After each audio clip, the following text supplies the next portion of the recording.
Le Seigneur nous demande, donnez vos offrandes de bon cœur.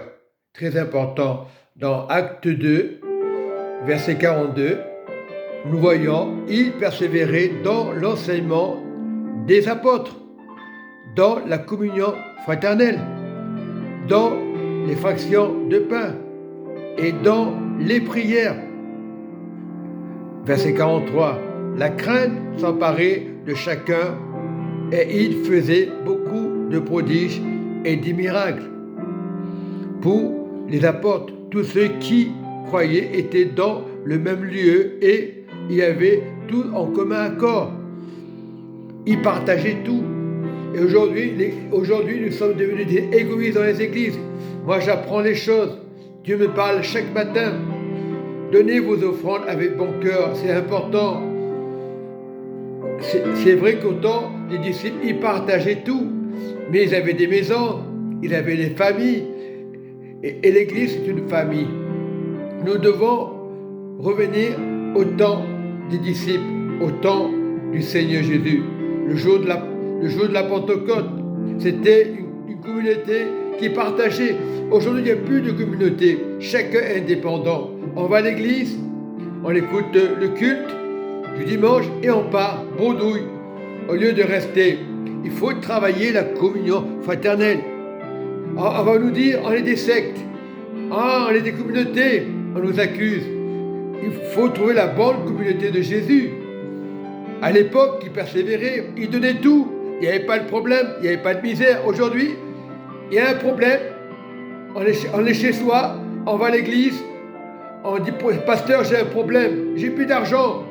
Mais si la communion était réelle dans l'assemblée, on dit communauté c'est grand, c'est rassembler tous les croyants. Et nous, le but, c'est pas dire que la famille nous aime pas. Il y a eu des séparations de familles. Et même dans les familles, dès qu'on parle d'argent, c'est les embrouilles. Mais nous, le but, c'est pas s'embrouiller. Il faut comprendre la communion fraternelle, ce que c'est la communion fraternelle. Nous, le but, c'est de ramener les croyants. Le mot chrétien ne veut rien dire. Tu es né de nouveau. Mais si tu ne mets pas en application la parole de Dieu. Voilà. Et dans Hébreux 13, persévérer dans l'amour fraternel. C'est marqué. Verset 2. N'oubliez pas l'hospitalité, car en l'exerçant, quelques-uns ont logé des anges sans le savoir. Mais Dieu a entendu, Dieu a une oreille attentive. Voilà, et lorsqu'on donne cette grâce dans l'Église, lorsqu'on écoute la parole avec amour, lorsqu'on donne nos offrandes, c'est pas, on ne vous force pas. Moi, j'étais dur à comprendre les choses là. C'est important, c'est marqué.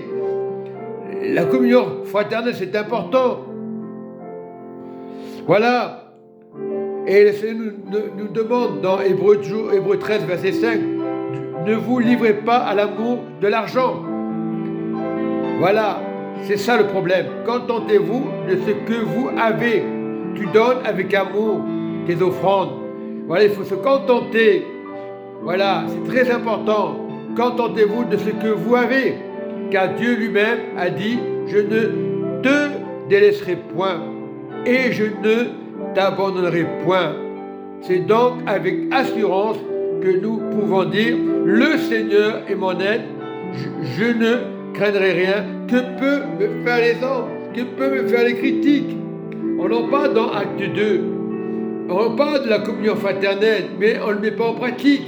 Après, lorsqu'on dit, donnez vos offrandes, comme moi, j'étais un peu dur de tête, dans ma tête. Maintenant, je sais ce que c'est.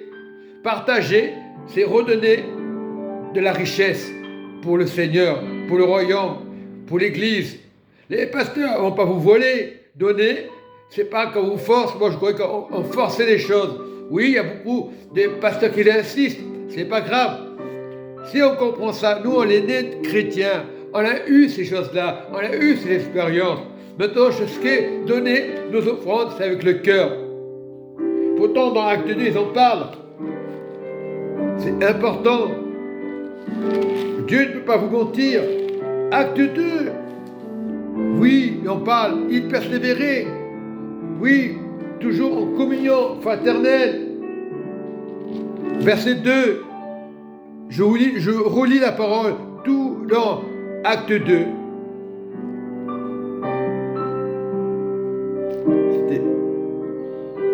Ah, c'est pas grave. Acte 2, j'avais dit 42. Excusez-moi, c'est 42. Voilà, la parole nous déclare. C'est une vérité. Il persévérait dans l'enseignement des apôtres. Aujourd'hui, ce qu'on fait, les 12, il faut être comme les 12, dans la communion fraternelle. Voilà, dès la fraction des pains et dans les prières, même chez eux, ils persévéraient. Et c'est ça, on veut une communauté. On doit changer de mentalité. C'est pas facile d'être pasteur, d'être responsable. Le but, c'est de ramener les choses au royaume, dans les familles. Voilà. Et aujourd'hui, on se dispute. Ah, le pasteur a parlé de ci, a parlé. Mais il faut savoir l'interpréter. Il faut expliquer dans les actes des apôtres. C'est important. Aujourd'hui, il n'y a plus de famille. On est séparés. Même dans l'église, des fois, on part parce qu'on n'est pas content, parce qu'on ne veut pas écouter. Mais la communion fraternelle, donnez vos offrandes sans se poser la question. Et vous serez riches. L'église n'aura plus de problème. Mais il faut revenir à la source de Jésus, à la communion. C'est pas perdu. Il faut persévérer dans la communion, travailler la communion fraternelle dans les églises, c'est important. Beaucoup écoutent la parole, 10 ans, 20 ans, ils repartent ailleurs. Moi, j'étais un chrétien papillon. Et la plupart qui viennent, parce qu'ils ont cherché, c'était des papillons. Ils ne sont plus devenus des papillons, ils sont devenus persévérants. Voilà, il y a un temps que Dieu fera les choses. Et ce temps, c'est revenir à l'amour, aux familles. C'est important. Moi, je sais, j'en parle à ma famille du Seigneur. Moi, on me dit, ah, je suis une secte. C'est pas vrai. Lorsqu'on sort, on sort des mensonges, on nous dit qu'on est des sectes. Quand on va à l'église catholique, on dit rien, on se tait. On se tait. Satan s'en fout. La communion fraternelle, c'est rassembler. Et même dans les familles, c'est très dur. Il faut prier. Je ne suis pas découragé. Quand j'expliquais à un de mes frères de ce matin génétique, il est toujours dur et rebelle. Ouais, moi je fais ci, moi je fais ça, c'est bien. Mais je lui dis, sans Dieu, tu ne peux rien faire, ça l'a fâché. Donc, c'est pas grave. Il ne me parle plus de ça.